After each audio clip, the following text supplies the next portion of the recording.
ሰላም ጤና ይስጥልኝ። የተወደዳችሁና የተከበራችሁ ክብራትና ክብራን አድማጭ ተመልካቾች በያላችሁበት የዓለም ጥግ ሁሉ ሰላምታ ይድረሳችሁ። አድማጮቻችን፣ ተመልካቾቻችን ዛሬ ሐሙስ ምሽት ይመጥናቸዋል ያልኳቸው ነጫጭር የሀገር ቤት መረጃዎችን አሰማችኋለሁ። መልካም ሚዲያን ላይክ፣ ሼር፣ ሰብስክራይብ እያደረጋችሁ እነዚህ መረጃዎችንም እንድትከታተሉ በአክብሮት ጠይቃለሁ። ቀጥታ ወደ መረጃዎቹም አልፋለሁ። መረጃን የማስቀድምላችሁ ወደ ትግራይ ክልል የሚወስደን ነው። እንግዲህ ጉዳዩ ያው ትግራይን ስለሚመለከት ወደ ትግራይ ክልል የሚወስደው መንገድ ሰርዶ በተባለው አፋር ክልል ውስጥ እንግዲህ ማዘጋቱ ነው የተሰማው። ሸቀጥ ጨምሮ አንዳንድ የአትክልት ውጤቶች የጫኑ ተሽከርካሪዎች እንዳያልፉ ተደርጓል። ከዚህ በፊትም እንግዲህ እርዳታ ሲያገኙ ይታገሉናል በማለት አንዳንድ ሸቀጦች ወደ ትግራይ እንዳይገቡ ተከልክለው እንደነበር የሚታወስ ጉዳይ ነው። አሁንም ሸቀጥ የጫኑ ተሽከርካሪዎች ወደ መቀሌ እንዳይገቡ ተደርጓል። ከግንቦት 18 2017 ጀምሮ መኪኖቹ ተከልክሏል ነው የተባለው። ከትግራይ ማብራሪያ ይሰጠን ደብዳቤ ለፌዴራል እንግዲህ ተጽፏል። ዘገባውን እንግዲህ ቢቢሲ ነው አድማጮቻችን ያወጣው። እገዳው በአማራ ክልል በወልዲያ ላይም እንደዚሁ አይነት ምልክቶች ይታያሉ ተብሏል። እንግዲህ የንግድና ኤክስፖርት ኤጀንሲ ለፌዴራል መንግስት ደብዳቤ ጽፌአለሁኝ ብለዋል። ምናልባትም ወደ ኤርትራ ከኢትዮጵያ ሸቀጦች እየገቡ ነው። አንዳንድ ቡናን ጨምሮ ሌሎች ውጤቶችን ኤርትራ ከኢትዮጵያ በማስገባት ወደ ሌሎች ሀገሮች ኤክስፖርት ታደርጋለች የሚሉ መረጃዎችም እየወጡ ይገኛሉ። አድማጮቻችን፣ ተመልካቾቻችን እንግዲህ ኤርትራ በሸቀጥ ጉዳይ ምንድን ነው መግቢያው ነው የሚቸግራት? ሸቀጥ የምታስገባበት ሁኔታ ነው የሚቸግራት? በምን አይነት መልክ ነው ከኢትዮጵያ ሸቀጥ የምትፈልገው? ያሉት በርካቶች ሀሳብ አስተያየታቸውን ሰጥተውበታል። በዚህ ዙሪያ ላይ እንግዲህ ምን ያክል ፋይዳ እንዳለው የታወቀ ነገር የለም። ይሄ ነገር እንግዲህ እንደከዚህ በፊቱ ትግራይ ላይ እንደተደረገው ከበባ ምናልባት የትግራይ እና የኤርትራ አንዳንድ ድንበር አካባቢዎች መንገዶች ተከፍቷል የሚሉት ዘገባዎችን ተከትሎ የፌዴራል መንግስት ስጋት ውስጥ የገባበት አይነት ነገር ይመስላል። እንግዲህ እንደዚህ አይነት እንቅስቃሴዎቹ እንግዲህ አብረን ሁኔታውን እስከ መጨረሻው ተከታትለን ውጤቱን እንግዲህ ለአድማጭ ተመልካቾቻችን የምናቀርብ ይሆናል ማለት ነው። ሌላው በአማራ ክልል በተለያዩ ቦታዎች ላይ ውጊያዎች ቀጥሏል። ለአብነት ምዕራብ ጎጃም ወንበሩማ እና አካባቢው በወንበሩማ ወረዳ ማርወለድ ቀበሌ ላይ ነው እንግዲህ ውጊያ እየተደረገው ነው የተባለው። ድንኩሽ በተባለው ቦታ ላይ ከባድ የደፈጣ ጥቃት ተፈጽሟል። በሌላ መረጃ በቋራ 14 የመንግስት ወታደሮች ከስምሪት ቀጠና ጠፍቶ ፋኖን ተቀላቅሏል። ሌላው ደቡብ ጎንደር አዲስ ዘመን በተፈጸመው የደፈጣ ጥቃት በርካታ ሰራዊት ተመቷል። የአድማ ብተና አዛዥን ጨምሮ 26 የአድማ ብተና አባላት ተገሏል። በዚህ የተበሳጨው መከላከያ ህዝብን የዘረፈበት ሁኔታ መኖሩን ከአካባቢ የሚወጡ መረጃዎች ይጠቁማሉ። እንግዲህ እንደዚህ አይነት በንጹሐን እና በዜጎች ላይ እርምጃ መውሰዱ ሂደት ቀደም ሲልም የተለያዩ ቦታዎች ላይ ደፈጣ የሚባለው የውጊያ ስልት ዋጋ እያስከፈላቸው ይገኛሉ። በደፈጣ ከተመቱ በኋላ አካባቢው ላይ ፋኖቹ አካባቢውን ለቆ የተሻለ ቦታ የማሻሻል ነገሮችን ስለሚሰሩ ፋኖን ካጡ ሰላማዊ ንጹሐን ገበሬዎችን፣ አርሶ አደሮችን፣ እናቶችን ያገኙትን የከብት እረኞች ላይ እርምጃ እየወሰዱ እንደሚገኙ የታወቀበት ሁኔታ ነው ያለው። አሁንም እንግዲህ ይሄንኑ ነው ተግባራዊ እያደረጉ የሚገኙ።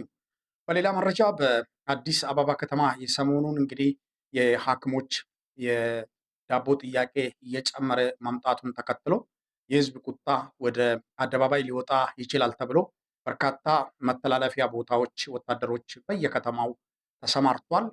ሰብሰብ ካሉ ቶሎ ብሎ የመበተን ስራዎችም እየተሰሩ እንደሚገኙ ነው የተገለጸው። የጋራ ግብረ ኃይል ፖሊስ ህዝብ አደባባይ ሊወጣ ይችላል የሚል ስጋት አድሮበታል። እንግዲህ ተንቀሳቃሽ ካሜራዎችን፣ መረጃ የሚሰበስቡትን ድሮኖችን አዲስ አበባ ይሰማራሉ የሚሉ መረጃዎችም እየወጡ ይገኛሉ። አዲስ አበባ እንግዲህ የተፈራው የሐኪሞች ጉዳይ ብቻ ሳይሆን የህዝብ የኑሮ ውድነት ህዝቡን አማሯል። ትንሽ ነገር ነው ይሄ ህዝብ የሚበቃው የሚል ስጋት ውስጥ የገቡበት ሁኔታ ነው ያለው። በተለይ የውጭ ዜጎች የጉዞ እቀባን እያደረጉ ይገኛሉ። ባለፈው በጥቁር አንበሳ አካባቢ የተቀሰቀሰው አመፅ ወደ ከተማ ሊስፋፋ ይችል ነበር፣ ያንን በትኜዋለሁ ይላል ፌዴራል ፖሊስ። እንግዲህ ሐኪሞቹ በዛ ልክ አመፁ ወደ ከተማ እንዲገባና እነሱም የአመፅ አይነት ይዘት ያለው አይነት ነገር አይደለም ያደረጉት። በወቅቱ በዛ አካባቢ ላይ መነሻ አድርጎ ጥቁር አንበሳ ላይ መነሻ አድርጎ እንደዚህ አይነት ተቃውሞ መነሳቱ ስርዓቱን አስደንግጧል። በዛ የተደናገጠው ስርዓቱ አክሽፌ ነው እንጂ ይስፋፋ ነበር ነው የሚለው ይስፋፋ ነበር ነው የሚለው። ሌላው ሰሞኑን እንግዲህ ፕሬዚዳንት ኢሳያስ ኦሮሞማ የሚለውን አገላለጽ እንግዲህ ማድረጋቸውን ተከትለው ኦነግ የውጭ ክንፍ የኤርትራ መንግስት በታሪክ የኦሮሞ ህዝብ ደግፎ አያውቅም፣ ኦነግ በኤርትራ በነበረበት ወቅትም እንድንከፋፈል አድርጎናል ይላል የውጭ ግንኙነት ኃላፊ። እንግዲህ ኦነግ ከኤርትራ ጋር በሰራንበት ወቅት ውጤት አላመጣንም ይላል። እዚህ ላይ እንግዲህ አድማጮቻችን፣ ተመልካቾቻችን እውነት ነው ኦነግ ጥሪ ተደርጎለት ነው ወደ ሀገር ውስጥ የገባ። ኤርትራ ውስጥ የኦነግ ብቻ ሳይሆን ግንቦት ሰባትም እንደነበረ የሚታወስ ጉዳይ ነው። ዛሬ ትምህርት ሚኒስትር ሆኖ ሲያገለግል የነበረው እንግዲህ ብርሃኑ ነጋም ግንቦት ሰባት መሪ ነኝ ብሎ የዲያስፖራ ኪስ ካደረቀ በኋላ ነው እንግዲህ በሰላማዊ መንገድ ወደ ሀገር የገባው። በዛን ሰዓት አንድ ሀገር ተቃዋሚ ድርጅቶችን የትጥቅ ትግል የሚያደርጉትን የማስጠጋት ሂደትና ባህሪ በኤርትራ ብቻ አይደለም የተጀመረው። ኢትዮጵያም አሁን የኤርትራ ተቃዋሚዎችን እያሰለጠነች ትገኛለች። ስልጠና የጀመሩበት ሁኔታ ነው ያለው። በአዲስ አበባ ቢሮዎች እየተሰጣቸው ስብሰባዎችን በነፃነት እንዲያደርጉና ሌሎች አውሮፓና የተለያዩ ቦታ ላይ ያሉትም ወደ አዲስ አበባ በረራ እያደረጉ ስብሰባዎችን እንዲያደርጉ እየተደረገ ይገኛል። ፈረስ ያደርሳል እንጂ እንግዲህ የሚዋጋው አባቱ ነው። ምናልባት ኦነግ ኤርትራ ውስጥ በነበረበት ሰዓት ከኤርትራ ጋር ያደረግነው ትግል የሚሉት ኤርትራ በኦነግ ስም የኦነግን ዩኒፎርም አስለብሳ መከላከያዎቿን ወደ ግንባር አታስገባም። አንድ የትጥቅ ትግል የሚያደርግ ኃይል ትጥቅ ትግል የሚያደርግበትን መሬት ይፈቀድለታል። ቀጠናው፣ ሎጂስቲክ፣ ቢሮዎች፣ የሕክምና ተቋማት እነዚህ ነገሮች ነው የሚካተቱ። እንግዲህ 17 ዓመት ወያኔ ከደርግ ጋር በሚታገልበት ወቅት ሱዳን ለወያኔዎቹ ከለላ ሰጥታለች። ፋይናንስ እና ሎጂስቲክ ከዛ ነው የሚደረገው። ሬዲዮ ጣቢያቸውም ቢሮዎቻቸው ከፍተኛ ሕክምና የሚደረግላቸው ቁስለኛም ካርቱም ውስጥ ነው የሚደረገው ማለት ነው። ኤርትራም ይህንኑን የተወጣችው ሌላ አዲስ ነገር የለም። ነገር ግን ሰራዊት አሰልፋ የማዋጋት እና የመዋጋት ግዳጅ የለባትም። ኦነግ በተፈጥሮ ድክመት ስላለበት አገር ውስጥም ከገባ በኋላ እና በርካታ ወጣት ወደ ኦነግም ከተቀላቀሉ በኋላ እዚህ ግባ የሚባል ቦታዎችን የመያዝ እድሉ እምብዛም አጥጋቢ አይደለም። ምክንያቱም አዲስ አበባ ከተማ ውስጥም እየወጡ እየገቡ ለአዲስ አበባ ቅርብ የሆኑ ቦታዎች ላይም ኦነግ አለ እየተባለ 4 ኪሎን መቆጣጠር ያልቻሉበት እና እዛ አካባቢ ላይ እያፈነዱ እየተመለሱ እንዲህ አይነት ባህሪዎች ነው ያሉ። ስለዚህ አንዳንድ ስህተቶችን እና አንዳንድ ወታደራዊ ጥንካሬዎችን ጉድለት ወደ ሌላው መለጠፉ አስፈላጊ አይደለም፣ ምክንያት ሊሆን አይችልም። ይሄ ያለፈ ካርኒ ነው። ይህንን ካርኒ እንደገና ቼክ ማድረጉ ውጤት አያመጣም። ኦነግ በዚህ ጉዳይ ነው የምንለው። አድማጮቻችን፣ ተመልካቾቻችን ኤርትራ 1000 ኪሎ ሜትር ርቃችሁ በነበራችሁበት ሰዓት እንደተጠበቀ ሆኖ ቡረዩ ሆናችሁ ምንድን ነው የሰራችሁ? ስጋ በልታችሁ ነው የምትመለሱት። አዲስ አበባ ውስጥም ሲቪል ለብሳችሁ እየገባችሁ ነው። ስለዚህ አንዳንድ ነገሮችን ይፋ እንዲደረጉ አትፈልጉ። እንደዛው እንደከደናችሁ ቀጥሎ ነው የምንለው። ሌላው በአማራ ክልል የ34ተኛውን እንግዲህ ጊዜ የአድማ ብተና 34ተኛውን ዙር የአድማ ብተና ቅጥር ማስታወቂያዎች ተለጥፏል። የአማራ ብልጽግና አዲስ ሰልጣኝን ወደ ማሰልጠኛ እያስገባ ይገኛል ተብሏል። መከላከያ እስከ ሰኔ ወር ብቻ ነው የሚዋጋው፣ ለቅቄ ወጣለኝ ማለቱን ተከትሎ እንግዲህ የአማራ ብልጽግና እንቅልፍ የላቸውም ተብሏል። የአማራ ብልጽግና በዚህ በ2 ዓመት ጊዜ ውስጥ ሚሊሻና አድማ ብተናን እያሰለጠነ ወጥረዋል። እንግዲህ ወጥሮ እየተዋጋ ይገኛል። አሁንም እየመለመለ ነው ተብሏል። በየፖሊስ ጣቢያው ምዝገባው እዛ ነው ስል እንግዲህ ማስታወቂያዎችን ለጥፏል። አድማጮቻችን፣ ተመልካቾቻችን እንግዲህ በአማራ ክልል ውስጥ አብዛኛው ቦታ ላይ ፋኖቹ ግዳጅ እየተወጡ ነው ብለን የፋኖን ግዳጅ ስንዘረዝር ከማን ጋር ነው ግዳጅ እያደረጉ ያሉ ብንል ከአድማ ብተና ጋር ነው፣ ከሚሊሻ ጋር ነው የሚሉ መረጃዎች ናቸው በብዛት እየተሰራጩ የሚገኙት። ፋኖችም በግልጽ አማርኛ መከላከያው ፊት ለፊታችን ላይ ሆኖ በግልጽ እየተዋጋን አይደለም፣ የራሳችን ልጆች ናቸው ቦታ ይዘው ቅጥረኛ ሆኖ እየተኮሱብን ያሉ የሚል ስሞታን ሲናገሩ ነበር።